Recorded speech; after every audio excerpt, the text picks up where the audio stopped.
का Asia news India. माननीय राज्यपाल श्री रमेश बैस ने कहा कि किसी भी राष्ट्र और राज्य की अर्थव्यवस्था में वहां स्थापित उद्योगों की भूमिका बहुत महत्वपूर्ण होती है। उद्योग केवल रोजगार के साधन ही नहीं होते, बल्कि ये पलायन की समस्या का भी समाधान करते हैं। उन्होंने कहा कि विश्व के बहुत से देशों में खनिज संपदा राष्ट्रीय आय के प्रमुख स्रोत बने हुए हैं। राज्यपाल महोदय आज PhD chamber of commerce and industry द्वारा होटल रेडिसन ब्लू में आयोजित झारखंड माइनिंग समिट को संबोधित कर रहे थे।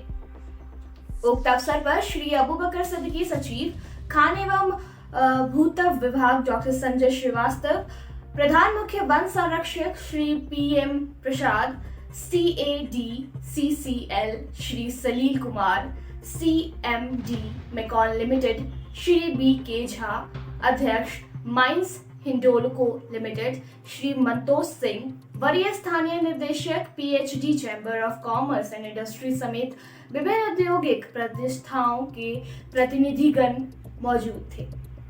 माननीय राज्यपाल ने कहा कि खनिज संपदा प्रकृति द्वारा किसी भी राष्ट्र व राज्य को दी गई बहुमूल्य उपहार है, लेकिन यह एक बार उपयोग में आने के पश्चात ये लगभग समाप्त हो जाते हैं। इसका संबंध हमारे वातावरण एवं भविष्य के कल्याण से है। ऐसे में हमें इन संसाधनों का विवेकपूर्ण इस्तेमाल करने के साथ साथ इनके संरक्षण की दिशा में भी ध्यान देने की आवश्यकता है।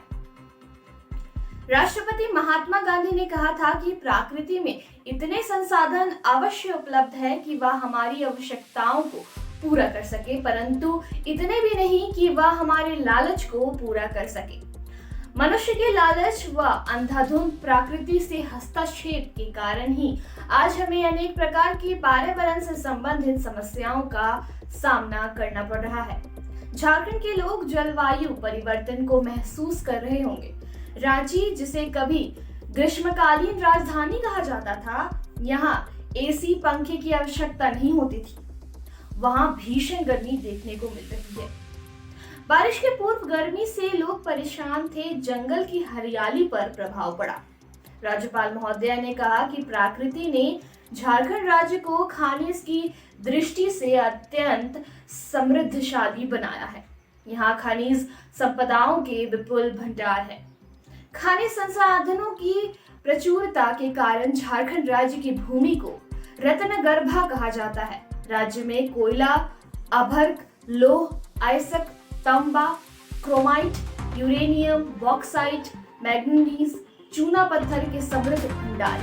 हम इन खनिज संपदा का कुशलता पूर्वक उपयोग तभी तक कर पाएंगे जब हमारे खनन पदार्थों बेहतर व नवीन अनुसंधान पर आधारित हो।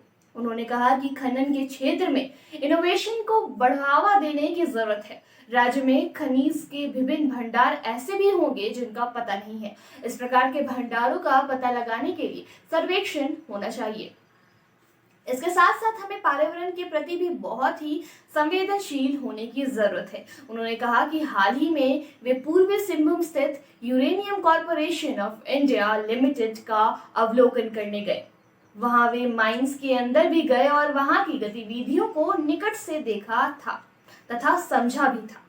झारखंड राज्य में स्थापित केंद्रीय सार्वजनिक क्षेत्र के उपक्रमों के प्रमुखों के साथ भी राजभवन में बैठक कर उनकी प्रगति की समीक्षा की गई। उन्होंने कहा कि उनका सदा प्रयास रहा है कि हमारे औद्योगिक प्रतिष्ठानों व सार्वजनिक लोक उपक्रमों को CSR के तहत व्यय किए जाने वाली राशि को जनहित की आवश्यकताओं को ध्यान में रखते हुए करना चाहिए, अर्थात जनता की आवश्यकता के अनुरूप CSR के कार्य हो।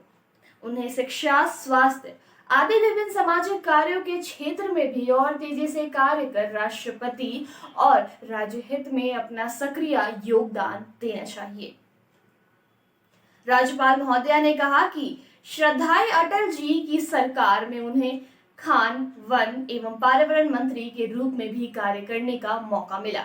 खान मंत्री के रूप में उन्होंने अच्छी कार्य प्रणाली विकसित करने के लिए कई नियम बनाए थे। उन्होंने ऑस्ट्रेलिया, कनाडा आदि के खान को भी निकट से देखा। उन्होंने कहा कि यह भी सत्य है कि जहां माइंस है वहां वन है। उन्होंने कहा कि माइंस के क्षेत्र में अपेक्षित गति से आगे नहीं बढ़ पाए हैं। उन्होंने कहा कि एक समाचार में पढ़ा कि विगत कुछ वर्षों में बहुत से पहाड़ समाप्त हो गए हैं। इस तरह से अवैध खनन होने से खनिज भी गायब हो गए हैं और सरकार को राजस्व भी नहीं मिले होंगे।